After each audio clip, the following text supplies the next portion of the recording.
செத்துப்போன சம்பந்தி தனக்கோடிய எனக்கு 20 வருஷத்துக்கு முன்னாடியே தெரியுமா. அம்மா உங்க அக்கா குடும்பமானம் போச்சுன்னு அடிச்சுக்கிட்டாரோ. அந்த சிவாவே ரஞ்சனியை கொல்ல சொல்லி அவங்க அப்பாவை அனுப்பி வச்சிருக்கலாம்ல.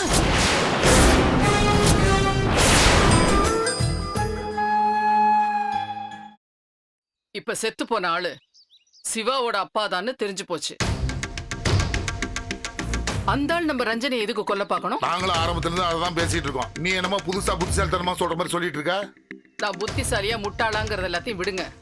நம்ம ரஞ்சனிய சிவாவோட அப்பா எதுக்கு கொல்ல பார்த்தாரு, அந்த ரகசியத்தை நீங்க உடனே கண்டுபிடிங்க. நான் சொன்னபடிதான் மறுபடியும் நீ சொல்ற. எப்படி சொன்னாலும் எத்தனை தடவை சொன்னாலும் விஷயம் ஒண்ணுதாங்க. எனக்கு ஒரு சந்தேகங்க. அந்த சிவாவே ரஞ்சனியை கொல்ல சொல்லி அவங்க அப்பாவை அனுப்பி வச்சிருக்கலாம்ல.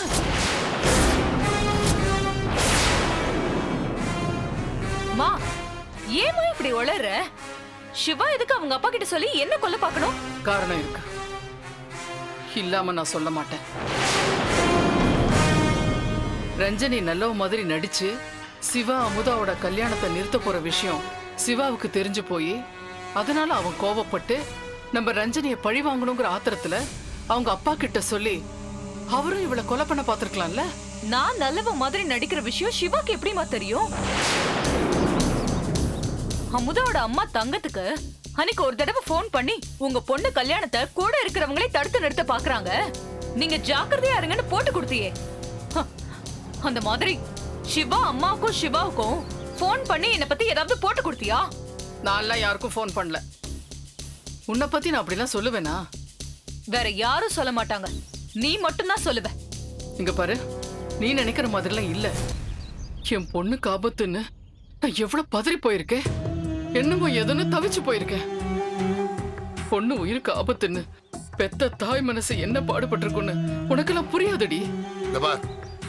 நீ நினைக்கிற மாதிரிலாம் சிவா அவங்க அப்பாட்ட சொல்லி ரஞ்சனிய கொல்ல பார்க்க வேண்டிய அவசியமே இல்ல. இன்னும் சொல்ல போனா காணாம போன அப்பா திரும்பி வந்ததுல சிவாவுக்கு எந்த சந்தோஷமும் இல்ல. ஏன் வந்தீங்கன்னு தான் கேட்டிருக்கான். அந்த ஆளு என் அப்பாவே இல்லைன்னு கொஞ்சம் கூட அந்த ஆளை மனுஷனாவே மதிக்கல. அந்த ஆளு செத்ததுக்கு அப்புறம் தான் 1000 இருந்தாலும் அப்பான்னு பரிதாபப்பட்டிருக்கான்.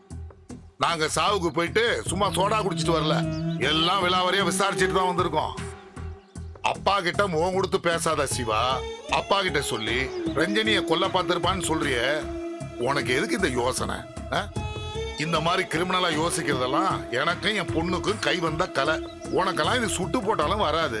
இல்லாத மூளையை இருக்கிறதா நினைச்சிட்டு கசக்காம ஒரு மூளையில போய் உட்காரு. நான் மூளை இல்லாதவளாவே இருந்துட்டு போறேன். சிவாவோட அப்பா இவளை கொல்லணும்னு பாக்குறாரு, ஆனா இவ சிவாவுக்கு மனைவி ஆகணும்னு பாக்குறா. ஒரே குழப்பமா இருக்குங்க. மா உனக்கு எப்பவுமே அப்படிதாமா இருக்கும். வாங்கப்பா. நில்லுங்க. சாவு வீட்டுக்கு போயிட்டு வந்துட்டு அப்படியே உள்ள போக கூடாது. பின்வாசல் வழியா போய் குளிச்சுட்டு உள்ள போங்க. மா நடந்தது துக்கம்னா தான் தலை முழுகணும். எங்களை பொறுத்த வரைக்கும் நடந்தது சந்தோஷமான விஷயம். கரெக்டா சொன்னமா. நீ வா, அவ கிடக்குறான்.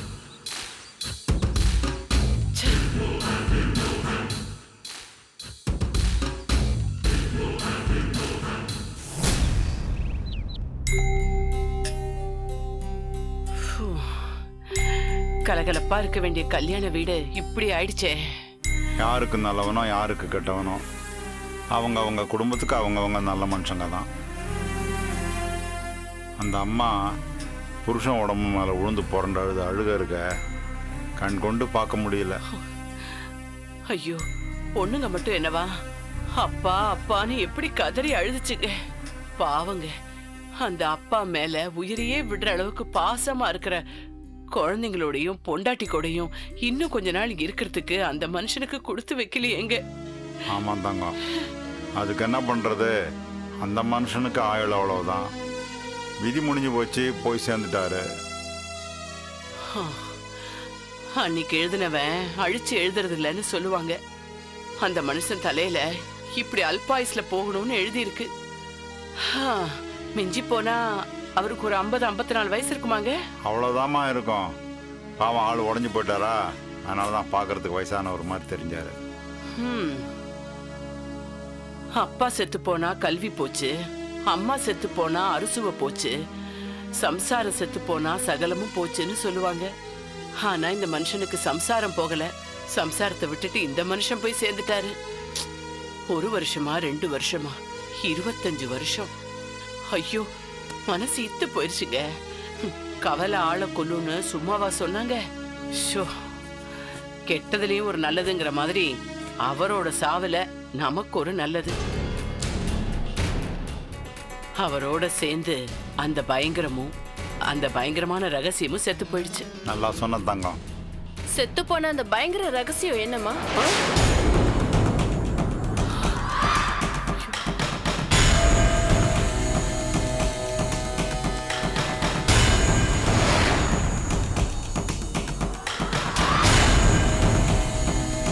சொல்லுமா, அந்த பயங்கர ரகசியம் என்ன? சாவ வீட்டுக்கு கிளம்பும் போது அவரு உயிரோட இருந்திருந்தா நம்ம செத்துருப்போன்னு சொன்ன. அது என் காதுல தெளிவா விழுந்தது.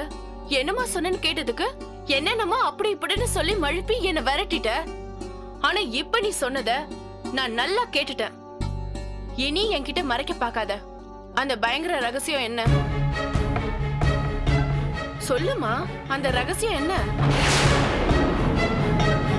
அப்பா, நீங்களாவது சொல்லுங்க, என்ன ரகசியம் அது?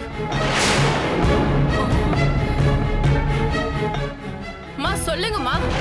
இப்ப 2 பேர்ல யாராவது ஒருத்தர் சொல்ல போறீங்களா இல்லையா? நான் சொல்றேம்மா.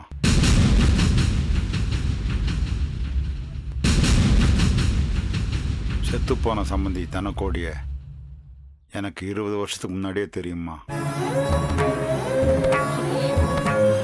நானும் அவரும் ஒன்றா ஒரே ஆஃபீஸில் ஒர்க் பண்ணோம். நான் நேர்மைக்கும் கண்டிப்புக்கும் பேர் போனவனாக இருந்தேன். அவர் லஞ்சம் வாங்காமல் எந்த காரியத்தையுமே செய்ய மாட்டார். எல்லாத்துக்கும் கை நீட்டுவார். அவரால் ஆஃபீஸுக்கே கெட்ட பேர். பொறுத்துக்க முடியாமல் நான் தான் அவரை லஞ்ச ஒழிப்பு போலீஸ்கிட்ட காட்டி கொடுத்தேன்.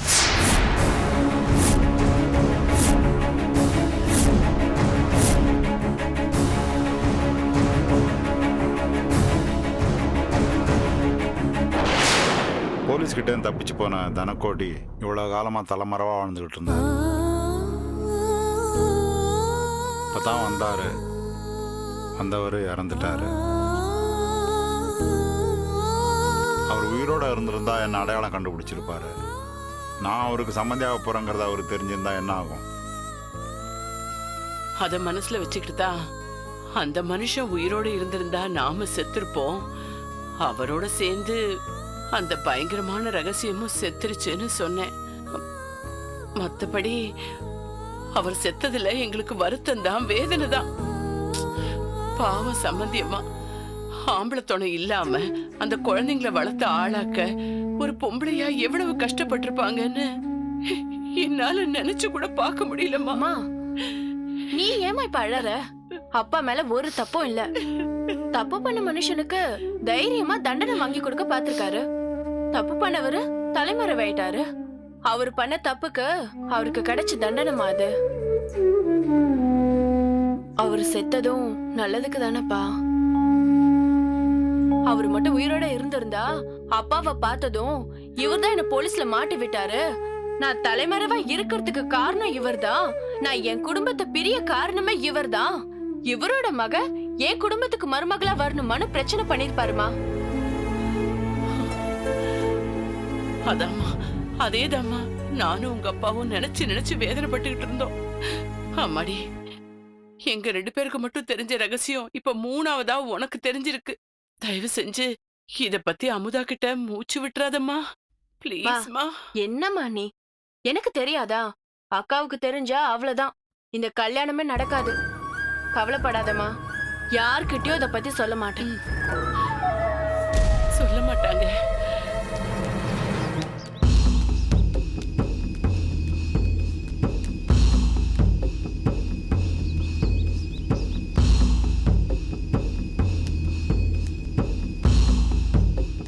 பாட்டி, என்னாச்சு? ஏதோ சீரியஸா யோசிச்சுட்டு இருக்கீங்க? வேற என்னம்மா, எல்லாம் அந்த தனக்கோடி சாவை பத்தி தான். போன ஆளு போயிட்டாரு, இன்னும் அதை பத்தி யோசிக்க என்ன இருக்கு? அப்படியே போனவன் போனாண்டின்னு லேசில விட்டுற முடியுமா என்ன? செத்தவன் யாருகிட்ட என்ன சொல்லி வச்சுட்டு போனானோ ஒண்ணுமே புரியலையே. என்ன பாட்டி சொல்றீங்க? இத்தனை வருஷமா பொண்டாட்டி பிள்ளைங்களை பிரிஞ்சு இருந்தவன் எப்படியோ தேடி கண்டுபிடிச்சு குடும்பத்தோட போய் சேர்ந்துட்டான். ஆரம்பத்துல புருஷன் திரும்பி வந்ததே போதும்னு நினைச்சவ எதையுமே கேட்டிருக்க மாட்டா. அதுக்கப்புறமா இத்தனை வருஷமா எங்க போனீங்க, எங்க இருந்தீங்க, என்ன பண்ணீங்கன்னு கேட்காமையா இருந்திருப்பா. நம்ம பொண்டாட்டி தானே, மறைக்கிறதுக்கு என்ன இருக்குன்னு எல்லாத்தையும் விளாவாரியா சொல்லி இருந்தா நம்மளை பத்தி எல்லா விவரமும் அவன் பொண்டாட்டிக்கு தெரிஞ்சிருக்கும்ல. அப்படிலாம் தனக்கோடி எதுவும் சொல்லிருக்க மாட்டாரு பாட்டி. பொதுவா நல்ல விஷயம் நடந்ததானே அவர் சொல்லுவாரு. சும்மா ஜெயிலுக்கு போன, தப்பு பண்ண, வேங்கடத்தை சொல்லி அந்த ரஞ்சனியை கொலை பண்ண பார்த்த, இப்படி இல்லாம சொல்லுவாரு. அப்புறம் அவர் பொண்டாட்டி அவரை மதிக்குமா? இவ்ளோ கேவலமானவனா நீன்னு தெரிஞ்சுக்கிட்டு அவரை கேவலப்படுத்தாது? உனக்கு தெரியாத விஷயத்தை இப்ப நான் சொல்றேன். உண்மையிலேயே எந்த ஆம்பளையும் தான் பொண்டாட்டி தன்னை மதிக்கணும்னுலாம் நினைக்கவே மாட்டான். அப்படியே மதிக்கணும்னு உதார் காட்டினாலும் அது மத்தவங்க முன்னாடி வெறும் வெட்டி வீராப்பா தான் இருக்கும். மத்தபடி எல்லா ஆம்பளையும் தான் பொண்டாட்டி தாங்கிட்ட பிரியமா இருந்தா போதும்னு தான் நினைப்பான். இங்க பாரு, நான் ஒருத்தி உன் வயசுக்கு இதெல்லாம் சொல்லக்கூடாது, இருந்தாலும் சொல்றேன். ஒரு ஆம்பளை புது பொண்டாட்டிகிட்ட காட்டுற பிரியத்தை விட பிரிஞ்சு சேர்ந்த பொண்டாட்டிகிட்ட காட்டுற பிரியம்தான் அதிகம். ஓ, நீங்க அப்படி வரீங்களா? பின்ன வேங்கடத்தான சும்மாவா? அந்த மாதிரி அவன் பொண்டாட்டிகிட்ட பிரியமா இருக்கும்போது தன்னோட கடந்த காலத்தையெல்லாம் புட்டு புட்டு வச்சுட்டான்னா? அப்படி ஏதாவது சொல்லிருந்தா தனக்கோடியோட சம்சாரம் இந்நேரத்துக்கு எல்லாத்தையும் சொல்லி பெரிய பிரச்சனையாக்கி இருப்பார்ல. இது வரைக்கும் அப்படி எதுவும் நடக்கலனா அப்போ அவர் எதுவும் சொல்லலன்னு தானே அர்த்தம். ஒருவேளை எல்லா விஷயத்தையும் தெரிஞ்சு வச்சுக்கிட்டு காரியமெல்லாம் முடியட்டும் அப்புறம் பாத்துக்கலான்னு காத்துட்டு இருக்காளோ என்னவோ. பொதுவா பொம்பளை பொறுமையா இருப்பா, ஆனா எல்லா விஷயத்திலயும் பொறுமையா இருப்பாளான்னு தெரியாது. புருஷன் ஏன் தூக்கு போட்டு சாவணும், எதுக்காக தூக்கு போட்டு சாவணும், என்ன பிரச்சனை, எதுல இருந்து தப்பிக்கிறதுக்காக தூக்கு போட்டு செத்தாரு, இப்படி அவ மனசுக்குள்ள 1000 கேள்வி கேட்கும். அவ தலையே வெடிக்கிற மாதிரி இருக்கும். புருஷன் தான் கடந்த கால வாழ்க்கைய பத்தி அவகிட்ட சொல்லியிருந்தா உடனே இது இப்படி இப்படி நடந்திருக்கு, இன்னார் கூட சேர்ந்து அவர் இதெல்லாம் பண்ணிருக்காரு, இப்ப என்ன நடந்ததுன்னு தெரியல, தூக்கமாடி செத்து போயிட்டாரு, அவர் சாவுக்கு காரணமானவங்க இவங்க தானு இந்நேரம் நம்மள கை காட்டிருப்பாளே. அப்படி எதுவும் நடக்கலன்னா என்ன அர்த்தம்? தனக்கோடி தாம் பொண்டாட்டி கிட்ட தன்னோட கடந்த கால வாழ்க்கைய பத்தி எதுவுமே சொல்லலன்னு தானே அர்த்தம். நீ சொல்றதும் வாஸ்தவம் தான். கிணத்துல போட்ட கல்லு மாதிரி அப்படியே கிடக்கு. அப்ப தனக்கோடி தாம் பொண்டாட்டி கிட்ட எதையுமே சொல்லியிருக்க மாட்டான்னு தான் நினைக்கிறேன். அதனால அது நடந்திருக்குமோ இது நடந்திருக்குமோன்னு நீங்க பயப்படவே வேண்டாம் பாட்டி. நம்மள மீறி எதுவுமே நடக்காது. நடக்காதுதா, இருந்தாலும் ஒரு நேரம் பார்த்தா தைரியமா இருக்கு, இன்னொரு நேரம் பார்த்தா பயமா இருக்கு, எங்க போலீஸ் கிழிச்சு வந்துருமோன்னு. பாட்டி பயப்படாம இருங்க, வரது வரட்டும் பாத்துக்கலாம். அந்த குடிகார பையன் அதாண்டி உன் அப்ப, எப்ப பார்த்தாலும் உன்னை பத்தி அங்க சொல்லுவேன் இங்க சொல்லுவேன் போலீஸ்ல சொல்வேன்னு அப்படி இப்படி குதிப்பானே. அவன் ஏதாவது தனக்கோடி குடும்பத்துக்கிட்ட நம்மளை பத்தி ஏதாவது சொல்லியிருப்பானா? நீங்க வேற பாட்டி, அப்பா அந்த அளவுக்குலாம் போற ஆள் கிடையாது. தெளிவா இருக்கும்போது எதையும் சொல்லியிருக்க மாட்டான், போதையில இருக்கும்போது உளறி இருப்பான்ல. அப்பா குடிச்சா மட்டை ஆவற அளவுக்கு தான் குடிப்பாரு, இதுல எங்க இருந்து உளறது? அப்படியே உளர்னாலும் உஷாரா தான் உளருவாரு, இல்லனா அவரு சேர்ந்தல்ல மாட்டிப்பாரு. ஆமாமா, கண்டிப்பா அந்த பயம் அவனுக்கு இருக்கும். அது சரி, சாவு வீட்டுக்கு போவானான்னு சொன்னேன். ஏன்னா அங்க ரத்தனமும் ரஞ்சனியும் வருவாங்க. ரஞ்சனி செத்து போன தனக்கோடி முகத்தை பார்த்ததும் தன்னை கொல்ல வந்தது இவன்தான்னு அவளுக்கு ஞாபகத்துக்கு வரும். உடனே கூட்டத்துல அவ சொல்லிடுவா. ரத்தனத்துக்கு தான் பொண்ணை கொலை பண்ணவனை பார்த்த உடனே ஆத்திரம் வரும். அந்த நேரத்துல நாம அங்க இருந்தா தனக்கோடிய நம்ம வீட்டுல வச்சு பார்த்தது ரத்தனத்துக்கு ஞாபகத்துக்கு வரும். உடனே அவன் கோபமும் ஆத்திரமும் நம்ம பக்கம் திரும்பும். பிரச்சனை பெருசாகும். பிரச்சனை பெருசானா போலீஸ் வரும். போலீஸ் வந்தா துருவி துருவி விசாரிக்கும். அதனால நாம சாவு வீட்டுக்கு போக வேண்டாம்னு நீ சொன்ன. நீ சொல்றதுதான் புத்திசாலித்தனம்னு நினைச்சு நானும் சரின்னு சொல்லிட்டேன். ஆனா ரஞ்சனியும் ரத்தனமும் கண்டிப்பா அங்க போயிருப்பாங்க. நிச்சயமா ரஞ்சனி தனக்கோடி முகத்தை பார்த்த உடனே விஷயத்தை அவங்க அப்பாட்ட சொல்லுவா. ரஞ்சனிக்கு நம்ம விஷயம் தெரியலனாலும் ரத்தனத்துக்கு நம்ம விஷயம் தெரியும்ல. எந்த நிமிஷத்திலையும் வந்து நின்னாலும் நிப்பான். வரட்டும், கேக்கட்டும். தனக்கோடி ரஞ்சனிய கொல்ல பார்த்ததுக்கும் எங்களுக்கும் எந்த சம்பந்தமும் இல்லைன்னு சொல்லுவோம். ஏண்டி நம்ம சொன்னா நம்பிடுவானா? சொல்லி பாப்போம். நம்பலனா ஆமா தனக்கோடிய வச்சு ரஞ்சனி நாங்க தான் கொலை பண்ண முயற்சி பண்ணோன்னு சொல்லுவோம். ஏய் ஏய், என்னடி இவ்வளவு தைரியமா பேசுற? இங்க பாருடி, ரத்தனத்தை பத்தி உனக்கு முழுசா தெரியாது. அவன் உயிர் வாழ்றதே அவன் பொண்ணு ரஞ்சனிக்காகத்தான். அவன் பொண்ணுக்காக தான் உயிரை கொடுக்கவும் தயங்க மாட்டான். அதே சமயத்துல யார் உயிரை எடுக்கவும் தயங்க மாட்டான். பாட்டி, கவலையே படாதீங்க.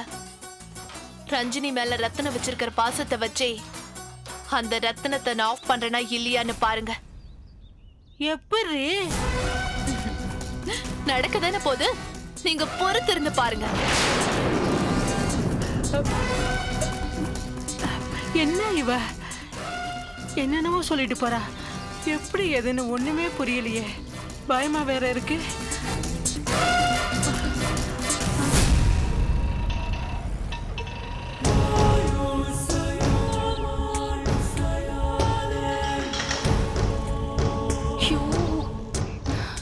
டைம் ஆயிடுச்சு.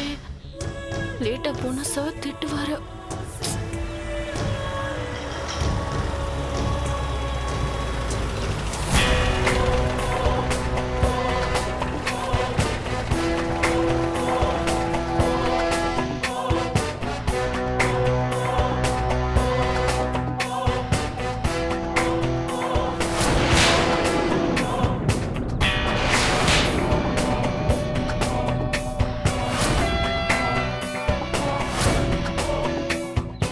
ரோட்டோரமா நிக்கிறியா? நில்லுடி நில்லு. உன்னை சீரழிச்சு உன் குடும்பத்தை நடுத்தெருல வந்து நிறுத்துறானா இல்லையான்னு பாரு. உன் அம்மா உங்க அக்கா குடும்பமானம் போச்சேன்னு அடிச்சுக்கிட்டானோ வந்த நாள் தான் எனக்கு தீபாவளியும் பொங்கலும்.